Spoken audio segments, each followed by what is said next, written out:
Well, Sam, it's a pleasure to be here with you, my friend. I always love sitting down, getting your energy. You and I, we met quite a while ago. It's funny because this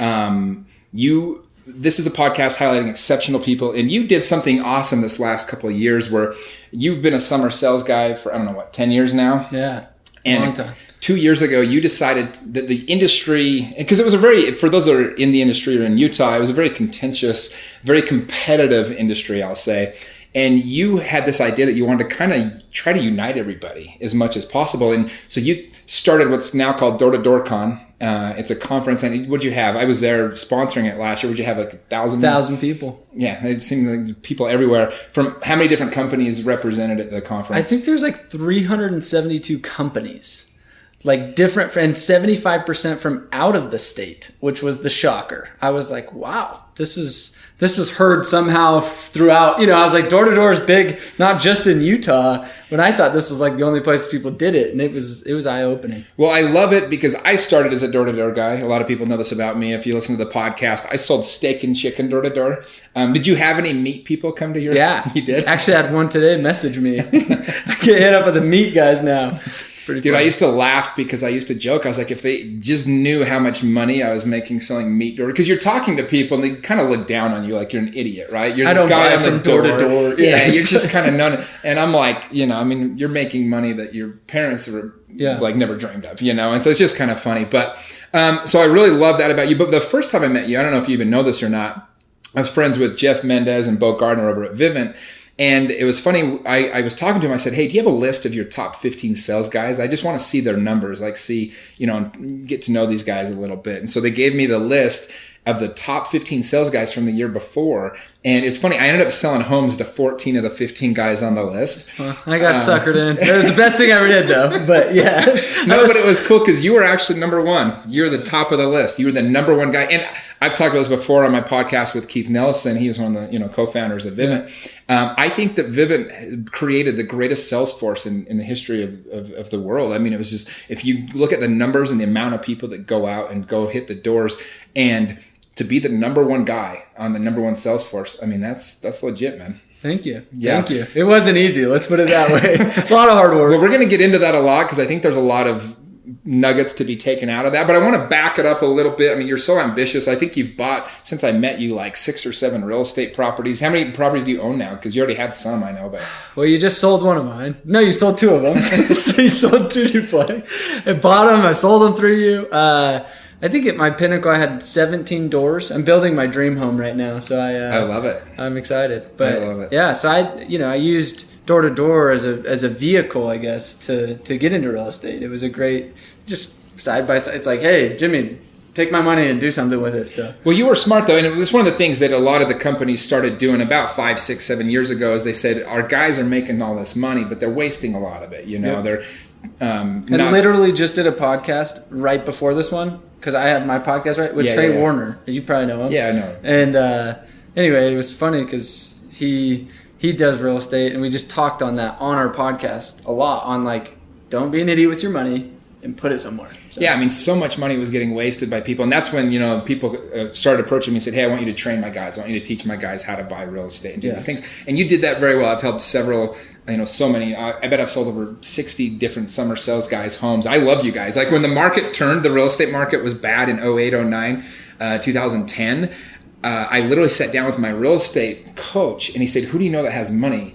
And I said, well, the summer sales guys are all still doing well. And that's how I came up with the idea to go get the list and start working with you guys. But anyway, so it was just really kind of cool how that all came about, how you and I became close friends and everything else. But I want to back up. Was Sam always this way? Were you always like, were you the kid at 4 years old trying to sell to the neighbors, or what were you like as a little guy? No, as a little kid, I was, I'm the 4th of a family of 6, but I was always like kind of the youngest, right? And my dad was an entrepreneur. He started OGO. He did, he's always but he was always very frugal. I grew up in Park City.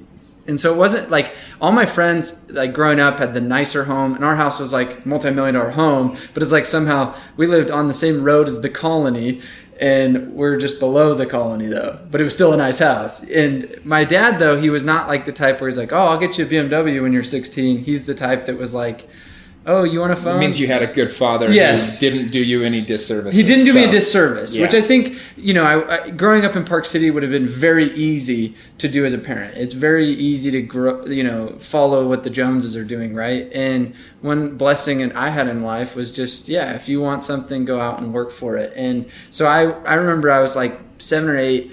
I go dive in the lake for a bunch of golf balls. And I literally had this massive bucket. I put them next to Park City Golf Course. And I had some chips and some Kool-Aid. And I was like, I'm an innovative lemonade stand. I'm a golf ball stand.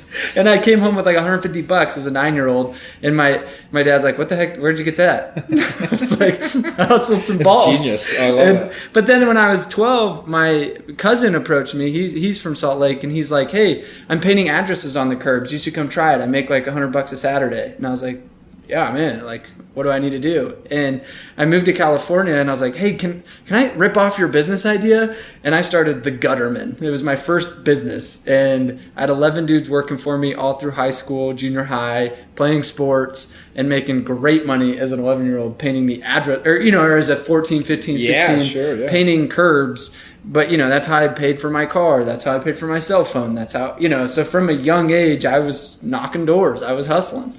So it's funny because I remember when I was in high school, I was on the high school baseball team, and I got cut my freshman year. My sophomore year, I made the team, and the coach had said everybody has to go out and sell at least 10 shirts. There was like this Murray shirts, Murray baseball shirts, and for every shirt you didn't sell, you had to run a mile at practice the next time we were going to get together the next week when it was due or whatever. And I thought to myself at that age, I was like, I was a sophomore, and I was so happy I just made the team, and I was like, I'm going to show coach how much I care. And so I went door to door. I canvassed half of Murray City. I mean, I went everywhere. Selling shirts. Oh, yeah, selling T-shirts. And we came back. I mean, I was just taking orders, right, and getting their money at the time. I had to go deliver them later. But it was so funny because we came back, and, he's like, all right, if, who sold more than 10? And it was like 4 of us out of like 35.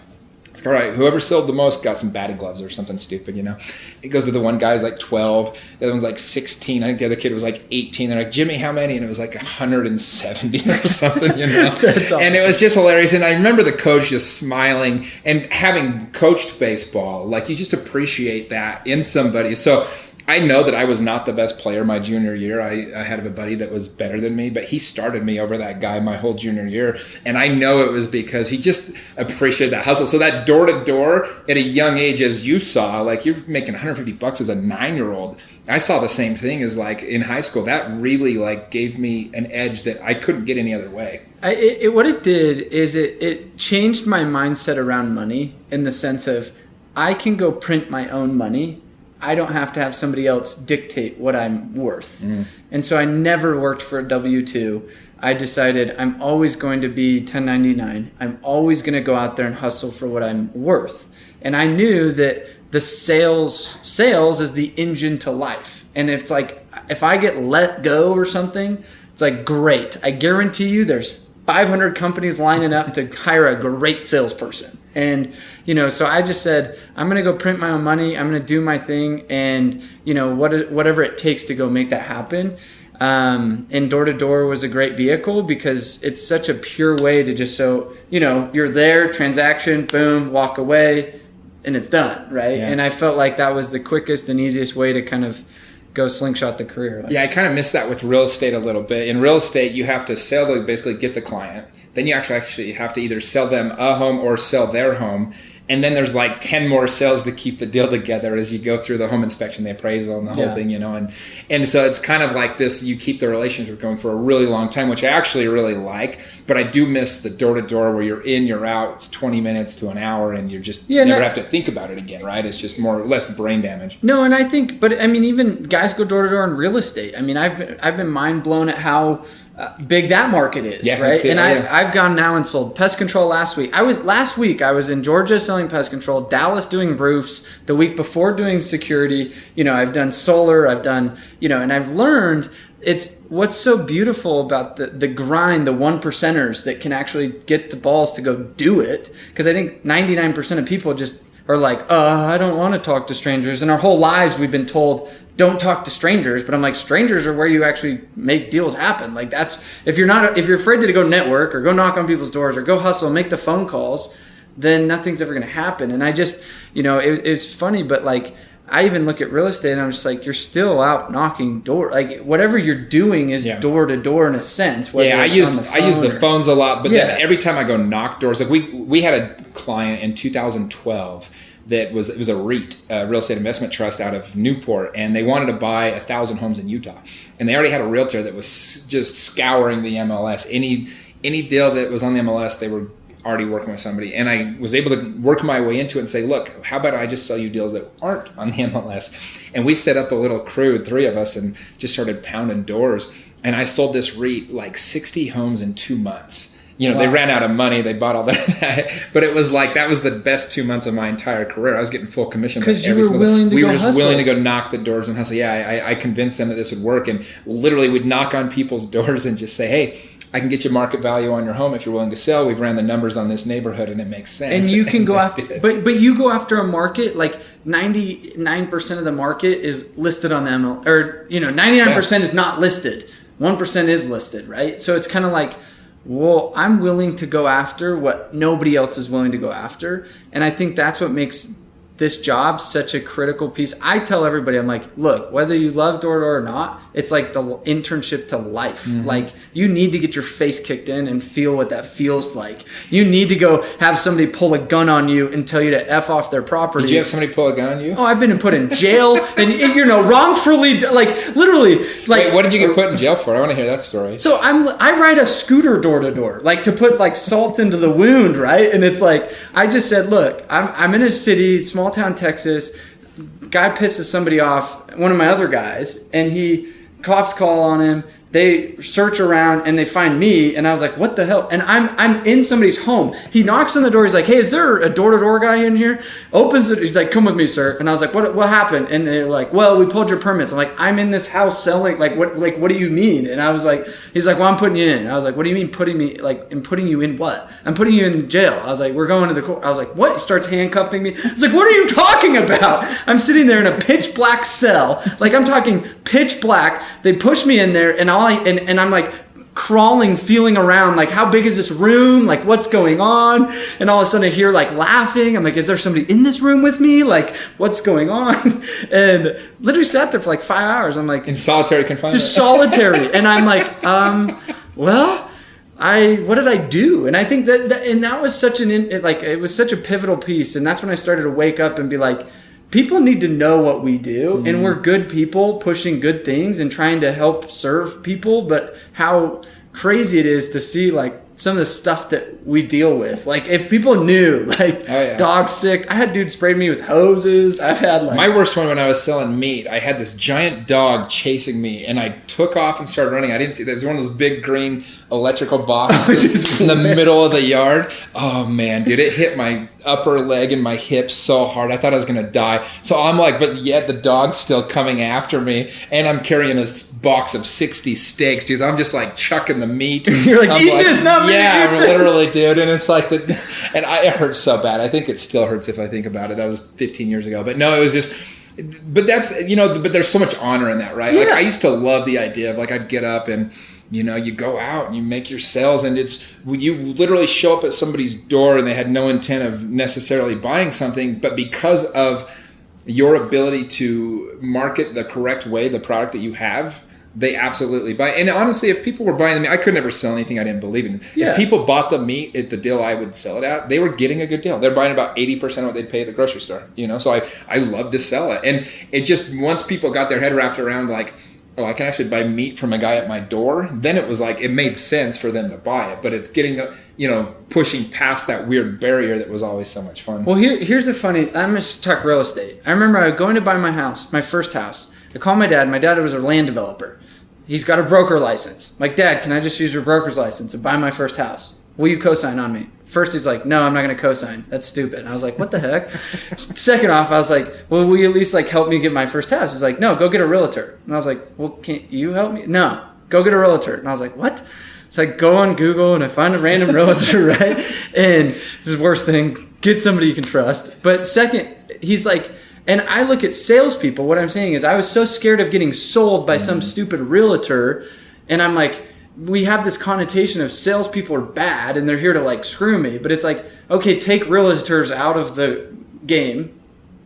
No house gets sold. You know what I mean? Yeah, no market moves. Take the, like, it's so funny, but it's like they're there to, like, salespeople are there to help you make good decisions through good deals and good products. But it's like when people ask me, I remember my grandma would ask me, like, well, what do you do? Like, I'm like, well, I'm in sales, and, you know, well, what kind of sales? I'm like, door to door. So, oh, I have a friend, like, do you need a job? Like, you know, it was almost like she kept asking me, they're like, do you need, like, oh, I'm sorry, I can help you get into something else. Like, I can help you. Like, are you doing okay? And I'm like, Grandma, like, I'm doing okay. Like, let's just say if you were Vivint's top salesman, you were doing okay. Yeah, I'm like, I'm doing all right. Like, but I think what's so funny is we take, you know, a big piece of Door2DoorCon is like people don't take this honor and pride of being a door knocker or a salesperson or a, you know, even a realtor. It's like, what? Oh, you're a realtor. Like, I don't know if you've ever had that, but like, well, it's funny that you say that. I have season tickets to the Jazz, and they're on like the front row by the visitors bench, and I worked hard to like get those seats, you know. And they're actually, it's like a flaw in the system at the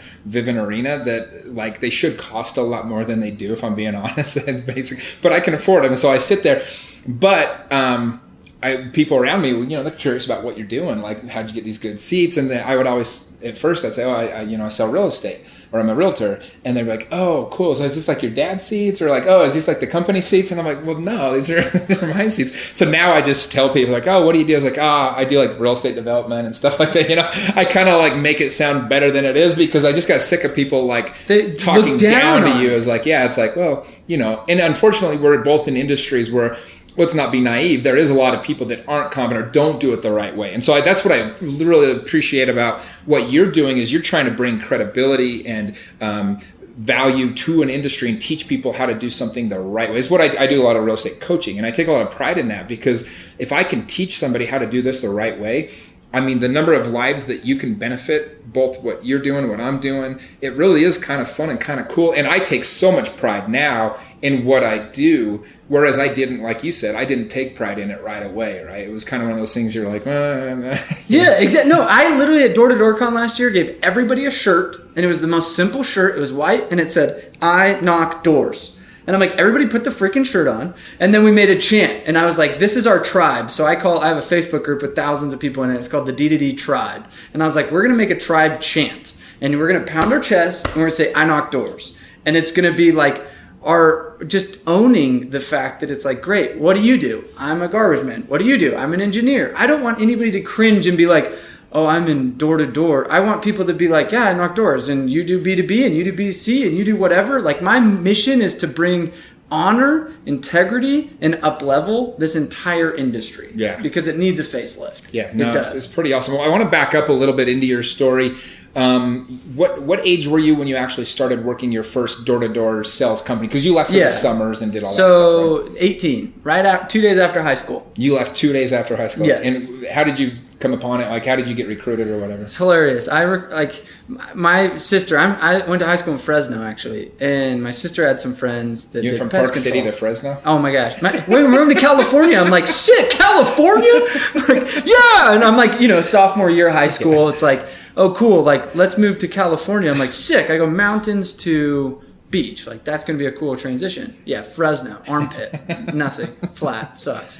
Anyway, so my sister had friends in pest control. My brother had a mission companion that owned an alarm company, Platinum Protection, rest in peace. But anyway, and I asked him, I was like, well, I want to do this sales thing. I'm already knocking doors. Like, how do I get into that? I heard of the whole summer sales thing. You know, I knew that was a thing. And so I call up the owner, and I was like, hey, can I sell? And he's like, yeah, like, where do you want to go? I was like, I don't know, wherever's best. He's like, well, DC or Dallas? I'm like, nah, Dallas is closer. Let's do that. And so I literally recruited myself. It was halfway through the summer. Wow. Because I was graduating high school where they get out later, and fly out there and meet my manager out there. I was like, hey, I'm Sam. Nice to meet you. And he showed up like 5 hours late to the airport to pick me up. I'm like, this was a bad mistake. Like, what am I doing? Anyway, but that's how I got into it. I kind of recruited myself. I was like, I want to do that. Do you remember your first couple of days on the full doors? You're doing security then, it sounds like. And so, do you remember those first days on the door? Was that intimidating, or what was? I was the weird cocky kid that was like, if I could paint curbs, a free alarm, I could do that. I'm like, wait, they get it for free? They just pay the monthly? I'm like, this would be so easy. And so I go out there kind of like cocky and whatever. And, I was kind of always good at what I did. And anyway, so I shadow on Friday, and I have the most unconventional door-to-door experience, because it wasn't like my first door I've knocked. I can remember like back when I first got into curbs, and my cousin took me out, and I was like, what do I say? And that's a much easier, like 5 minutes. You're like, I'm going to go do it now. Like, I remember those days. But anyway, in alarms, it was interesting because and this is a super powerful lesson, and this applies to anybody. So if you're listening to this, it's like, this is like such a life principle that I learned in my first week. Day one, shadow, it was like 6 o'clock till like 9 o'clock. I saw him get 2. I was like, oh, great. Saturday is like, all right, you're on your own. I was like, okay, like I don't even know what an alarm does. I grew up in Park City where I didn't even lock my door. Like, okay, like what? How does it work? Like, he's like, good luck, see you later. I'm like, so I call him at like lunchtime. I was like, hey man, I need more paperwork. And he's like, what do you mean? And I was like, well, I only had 3. Like, I just ran out. I've sold 3. Like, I need more paperwork. And he's like, what? You did 3 this morning? I was like, how many are you at? He's like, I'm only at 1. I was like, what? I was like, really? You're only at 1? I'm at 3. Like, I don't even know what I'm doing. So he meets me for lunch. We go to lunch. I get more paperwork. I ended up doing 5 that first day. Your first day. Very first day. And I get back to the numbers board where everybody's, writing their goals that night or whatever. And I see 1, 1, 0, 2, 3, 1, 3, 2, 0, 0. And I'm at the very end because I'm the new kid. And I'm like, 5. What's up? So I asked him, I was like, so what's normal? Like, I had no idea. I was like, well, what do normal people do? Obviously not what I'm, like, you guys all suck or something. Like, am I just weirdly good? Anyway, they're like, if you could do 1 a day starting out, that would be amazing. And I'm like, I felt pretty good, right? So the next week, guess how many I did? 1 a day. 5 total. You know what I mean? I'm just like, you idiots. The best thing you could have done for me would have been like, 5 a day. Yeah, you. The best thing would have been like, guys, everybody tell him you did 10 today. Yeah. And everybody joke, and everybody like, don't make a big deal out of that he did 5. And that would have been the best trick they could have ever played on me, because what that taught me was our brains are more impactful, like, than me knowing how to sell, me knowing security and what the ins and out of the product does, and me know, you know what I mean? It was straight up my belief system. Yeah. And it took me years to retrain my brain to go back to day one. Yeah, to realize, wait, I should be doing 5 I should be doing 5 every day. If I could do that my first freaking day, why couldn't I do 10 in a day? 8, you know what I mean? Well, it's funny that you had this. I had a very similar experience and the same lesson that taught me. My first day selling me, I had a very similar training day, except for my guy, my first day training on meat, they put me in the car with this guy named Herman. He's from the Netherlands. And of course you have foreigners selling meat. Oh, yeah. The dude he straight up didn't even have teeth, dude. I'm not even joking. This guy later became my business partner, so it's like a long story. Slinger, yeah. But he had no teeth, and he's like, I could tell he didn't want to work that day. So he goes, he picks me up in Salt Lake, and he goes, we're going to go sell in Brigham City. And I'm like, that seems far, but okay. So we drive all the way to Brigham City. We knock literally like 3 doors, and he's like, this isn't the spot. He drives back to Salt Lake. And then he decides he didn't want to go out that day. So that was my first day. And so literally the next day I go with the 2 bosses, and it was just like for an hour or 2. And I see them sling like 10, 15 boxes of meat. I'm like, okay, that seems a little bit better. And then the next day was my first day. It was a Saturday. And they gave me 6 cases of meat. And each case, you'd make about $50 profit if you sold it. And I said, well, how do I get more meat? Like, you only gave me 6. And they're like, well, I mean, that's going to be plenty. Yeah, but plenty for your first day. Yeah. But if you sell it all, just call us. We'll bring you some more. And I went out, and I was naive. I just assumed, I'm like, well, I'm going to sell all these in the first hour, And I did. I did it in like an hour and a half. I sold all 6 cases. I call them up, and we're downtown Salt Lake. And I said, hey, I need more meat. Just sold it all. And they're like, we're in Provo. We didn't think you'd have to sell. We'll see you on Monday. And I'm like, what the heck, But it was funny because it's the same experience. I'd get back to the office. There was like 5 or 6 meat guys, and I was out selling everybody. But I started playing down to my level for a little while because down. I was like, well, I still did better than so-and-so, even though I only sold 3 or 4 this day, right? And it was like, at the end of the day, I was a 10 to 20 cases a day guy. But many days I sold less than that simply because I thought that was okay. I thought that was what you should have been conform. normal. I think it's just in life. People conform because all their neighbors, friends, co-workers, it's like, well, I can just do a little better than them and I'm okay. And I'm like, well, you're playing in a wrong game here. Yeah. You need to go play in a bigger league. Yeah, like, I love the idea of like only compete against yourself. Because when you really, I always say to people like, I don't need to tell you, like you know what you need to do better. Yeah. Like if you really just stop and think for a second, you know what you're not doing good in life. You know where you're falling short. Compete against yourself, not other people, and you'll really figure out what you need to do. Well, so you go out, so you worked for a couple of years, and then what year did you become the number one guy? When did you? So 2014, that was like we'll call that my pinnacle of alarms. And then, I went, the next year I almost did the same amount. I did like 400 and something that 2014. I did 350 something. And by the way, anybody that sells over 100 is considered excellent. Yeah, I mean, the average guy, just to put things in perspective, the average guy that goes out in the summer does about 40 alarms, 30, 40. They always say, like, when we watch the Olympics, it doesn't do it justice because everybody seems so good. So good, We should get a random guy and just have him swim in the lane next to them so that you can actually see how good fast the Olympic they're doing. swimmers are. I mean, so it's always good to get some perspective on that. No, but I also like my solar days were kind of a cool, interesting piece. I mean, I did solar for a little over 2.5 years, and I think that was almost its own pinnacle in of itself. I built Solstice from 0 sales guys to almost 100 sales guys. I mean, that was like our peak, and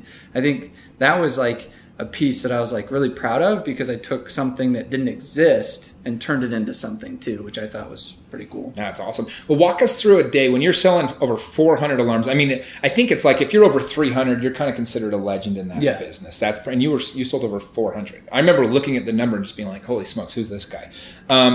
What was your daily, I mean, you did this for 4.5 months out of the summer. Yeah. What was your daily routine to be able to hit those numbers? Yeah, I think that's a great question. And I'm a firm believer of routine, mornings, maxing out your, Success leaves clues, right? Yes. And I have a podcast. It's funny because I interview on the Door2Door podcast. I interview the top Door2Door people in the country, right?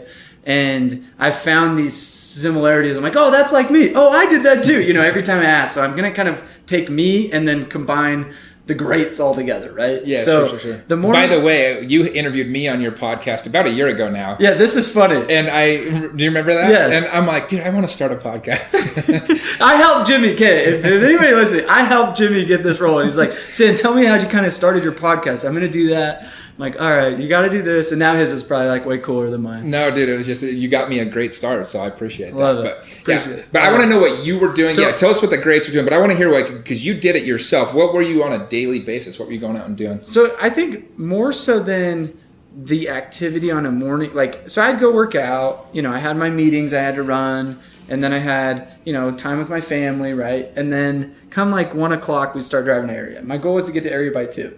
And then it's funny because some door-to-door people, it's like, I'll go from 7 to 8.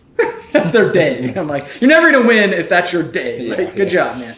So, some guys go from 9 to 9. I mean, some guys meat, we would start about 10 a.m. Yeah, it's like pest control, guys go from 10 a.m. to 10 p.m. every day. I mean, so by all means, there's people that have outworked from an hour standpoint what I've done.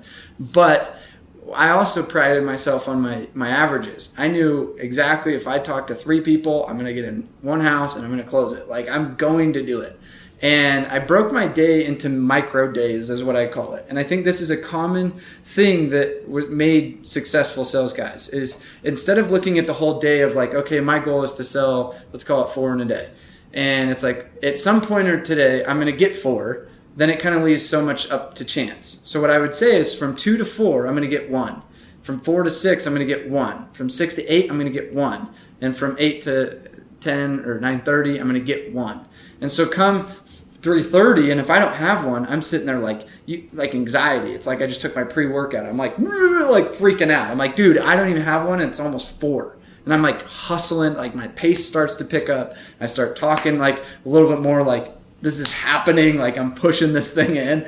And so I took it more my routine, I thought that one of the most important elements of the routine, in my opinion, was making kind of these sprints or breaking up my goal into micro days and being very vigilant with that. And then with my week. Tony Robbins calls it time chunking. Yeah, time chunking. You put massive action towards a certain item for a certain amount of time, right? And you do that. And one of the things I heard you say that's so powerful is you started every day at zero. Yeah. Because, I mean, you could have been like, oh, I've already made several $100,000 this summer. I don't need to worry about anything. But what you did so well is you started every single day at zero, no matter how good or how bad you've been doing. And that's something so critical in life, in this job, in whatever you're doing, is so many people want to ride the coattails of the day before. And one thing I train on, I've traveled around the country and train at a university and all that stuff, but I talk on this principle so much, is we have the highs where it's like we cranking, and then we have those lows. But what made me so good is I was so dang consistent. I'd have a 6 day and I'm like, cool, I had a 6 day. I had a 2 day, I'm like, cool, I had a 2 day. Like, it's the same to me because I know I'm going to be uber focused on just like, I have to show up right now. Yeah, today. My mentor used to say, he said, fall in love with the monotonous, with the monotony of the routine. You have to fall in love with that routine of just, it's boring and you're doing it every day, the same thing. But then he also said that whole idea of like not getting too high or too low. He said, whether it's the best day of your life or the worst. So he said, move on from all moments in your life quickly. Yes. And this is one of those things that people say to me, they're like, dude, you were just in this place and now you're here. Like, it's because but it doesn't matter. I experienced it, I loved it, and I moved on from it. Yep. I'm like, oh man, I went on that one trip 5 years ago. It's like, where am I going What's next? What's up? Like, I can't change what's in front of me. That's right. I can't change anything that's happened.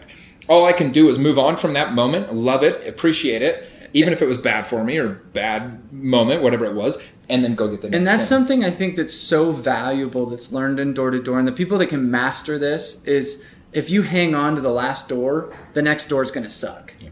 You know what I mean? It's like the guy was the biggest dick, and you go to the next house, and you're like, that guy, that freaking, and then you knock and he answers like, oh, like I'm already pissed off, and they sense that energy. Yeah. So you literally, I call it selective amnesia. It's basically, it's like, I completely, like, what's that, Men in Black, like, you know what I mean? Men in Black erased my mind, and it's like, yesterday I killed it, who cares? Today I'm going to make something happen. That last door sucked, who cares? I just got out of a sale, who cares? That means now I got to go get another one. Yeah, well, because one of the things that it does as a side product, especially in real estate, is it makes you unattached to the outcome. Yes. So I always say to my clients, because one of the things my competitors will say is like, Jimmy's too busy for you. He does these other side things. He has a podcast. He goes out of town a lot. He has too many clients. He won't have time for you.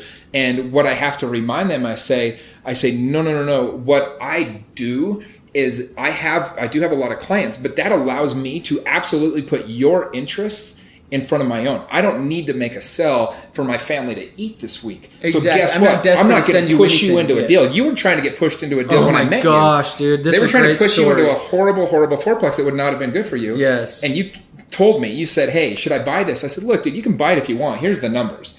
It doesn't really make any sense. And at the end of the day, you didn't care whether I did or not. Like, you just care. You're like, I already have money. I have clients.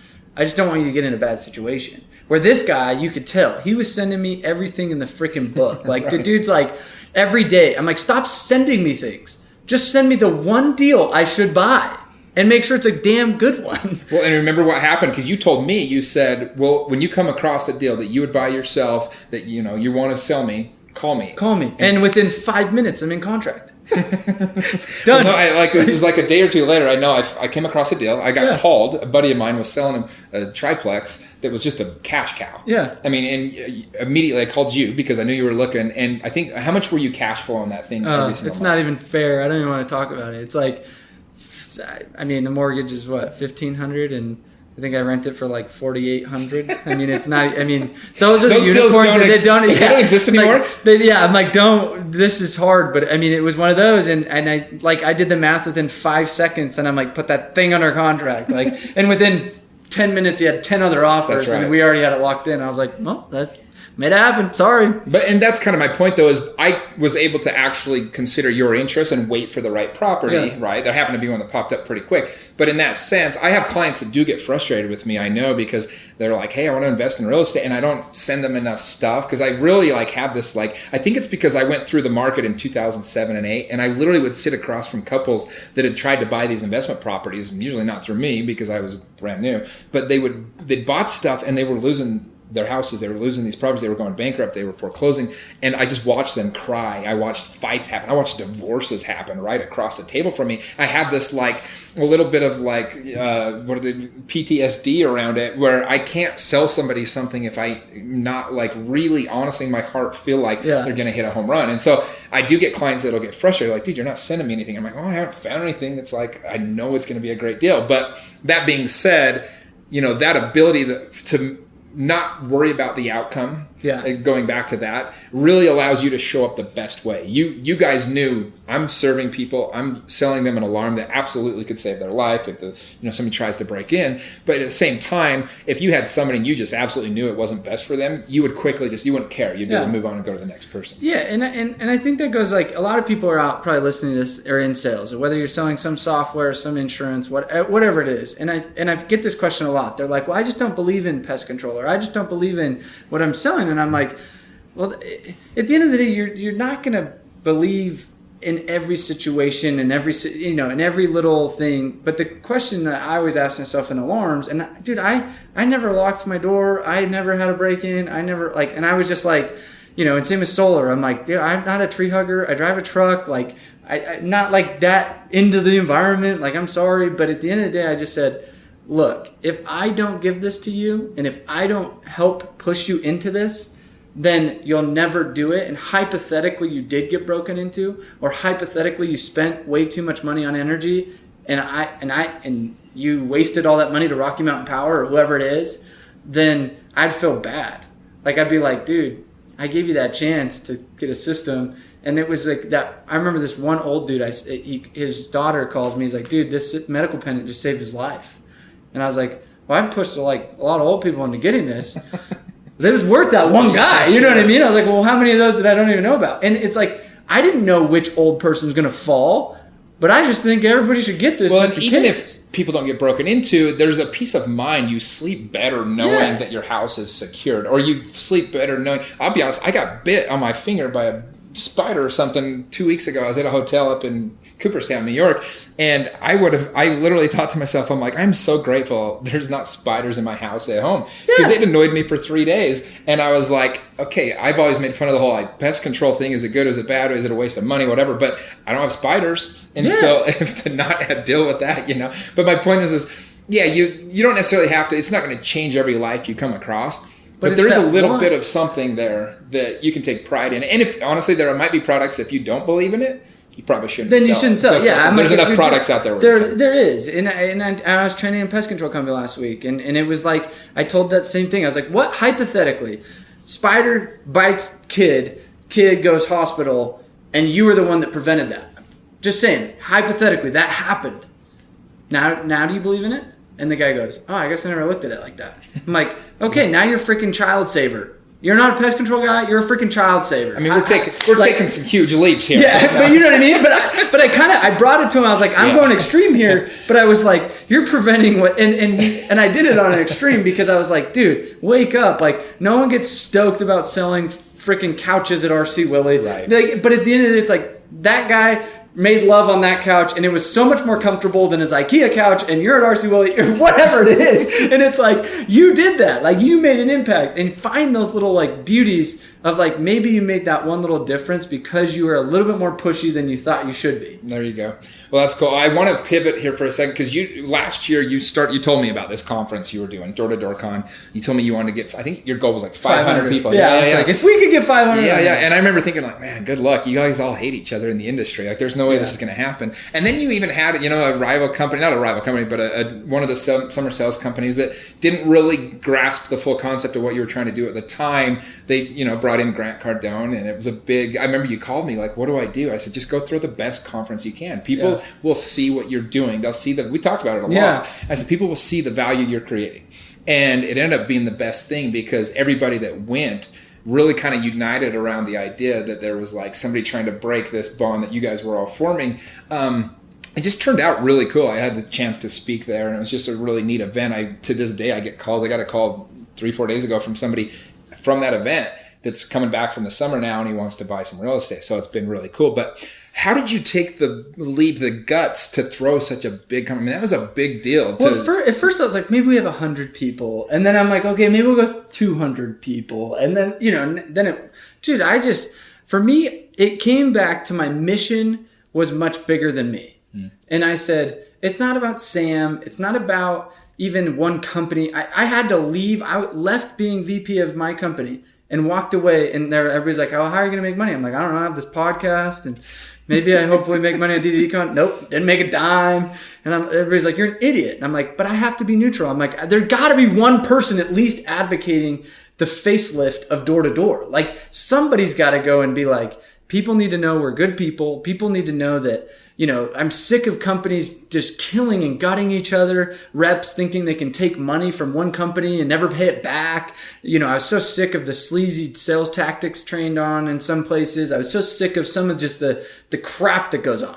And I was like, you know what? Like, if we did something where we freaking unify this thing, we bring some professional collaboration and some like co-creating of stuff, and I've built some softwares and some technologies to back that. But like, I was just like, look, why don't we just freaking come together, and how much more impactful could we make this into the entire America, the world? I literally yesterday had a call from a company in Finland that I'm now training. You know what I mean? And it's like, for me, I just said it's to up level. It's not about Sam, but it's like people have all known this needed to happen for the last 10 years. I mean, you know how many phone calls once I started announcing this, people are like, yeah, why didn't this happen 10 years ago? What? I mean, I thought of that one Wish time. they had that when I was knocking doors. Literally. Why didn't they have this 5 years? And I'm like, okay, that validated the concept. So I was like, why don't I get the key players to kind of get behind it? So I started getting the sales rabbits and the tech companies and the other companies and the leaders of the industry behind it, doing the podcast. And it was like,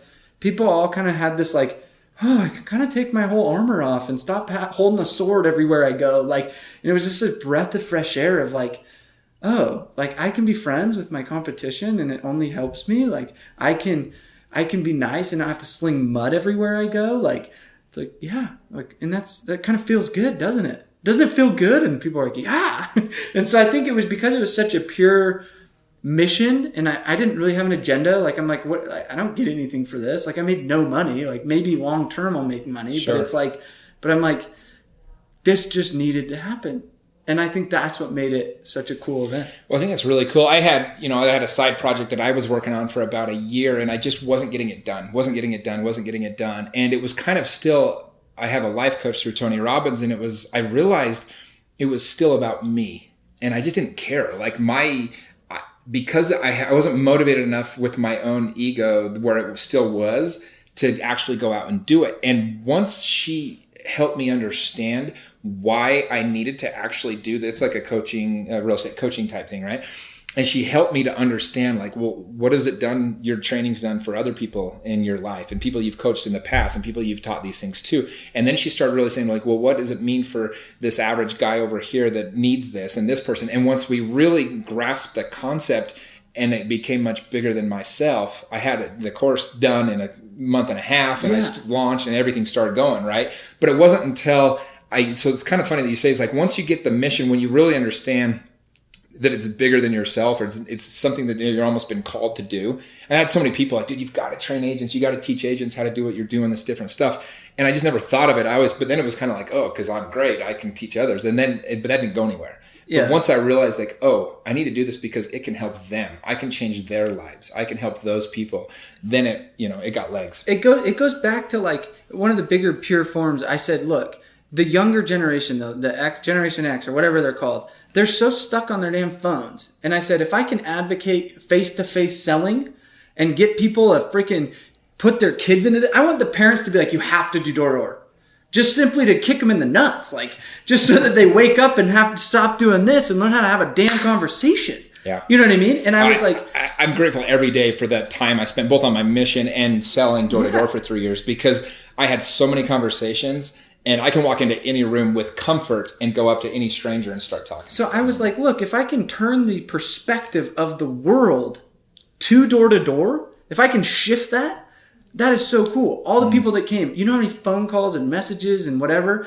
Dude, I was about to quit and I wasn't sure about going out this summer, or, last year. It's so fun to get them now because they're like, dude, last year I did 50, this year I did 200, or, and door to door opened my eyes. I had companies that were like companies of 5 people out of like Michigan. And they're like, yeah, we heard this thing, Door2DoorCon. We decided to come, and now they have 50 reps. And they're like, we didn't even know that people did that. We just thought our own 5 people were weird that we would be willing to do that. And it's like those phone calls or like the podcast messages when people are like, dude, I listened to this episode and it like changed my life. And I'm like, that is cool. Yeah. Like that. It's not about me. It's about freaking literally shifting a whole paradigm of an individual and of a community, of a tribe. Cool. Dude, I love that, man. Well, you're doing a great job. It's been fun to watch. Again, from the first time we ever met, I remember I rented out a comedy club for Vivint for a couple of the regions or whatever, and we had a hypnotist. And me and you were up on the stage. It was like they had us do like a rap battle. Yes, I rapped. You destroyed me. So if anybody wants to know who's a better rapper between me and Jimmy, definitely me. But hypnotized. we were both hypnotized. We were under I'm a better hypnotized rapper. Probably in person, I would get swamped. Yeah, that was not my finest one. I was humbled. I just put my head down, realized I wasn't hypnotized. I don't even think I was saying words though. Like I don't even remember. Like I didn't say anything. Yeah, it was fun, man. Awesome. Well, dude, it's been a fun little journey, and excited to keep watching what you're doing. So for those of you that want to go to Door2DoorCon, hopefully as you're listening to this, you caught a lot of these sales principles. Sam is as good as I've ever seen. One of the reasons I sold 14 of those 15 people homes, I went out and met each and every one of them. I went and knocked doors with every single one of them. That was me learning from people I knew could do something much better than I was. And Sam's as good as any of them that I ever met. They were all amazing in their own way. But so if you're looking to learn how to sell better, people ask me all the time, how do you get good at sales? Well, you go do it, but get some training and coaching. And when is Door2DoorCon this year? January 10th through the 12th at the Salt Palace. So here in hometown Utah. Again. And you got Jordan Belfort, the Wolf of Wall Street. The real Wolf of Wall Street. Secretly, I want to get Leonardo DiCaprio too, but no, the real Wolf of Wall Street. I've got a lot of cool greats here in Utah. You've had a couple people that have been on my podcast. Ty Bennett, Jason Hewlett, Chad Hymas from here, Craig Manning from here. And then a lot of industry people, you know what I mean? Like the VPs of, Vivint and Fluent and all these other companies out of here. It's pretty cool. So awesome, man. Well, I think people are going to get a lot out of this. So appreciate you. Thank you, man. No, thank you for having me on your show. This has been awesome. You betcha.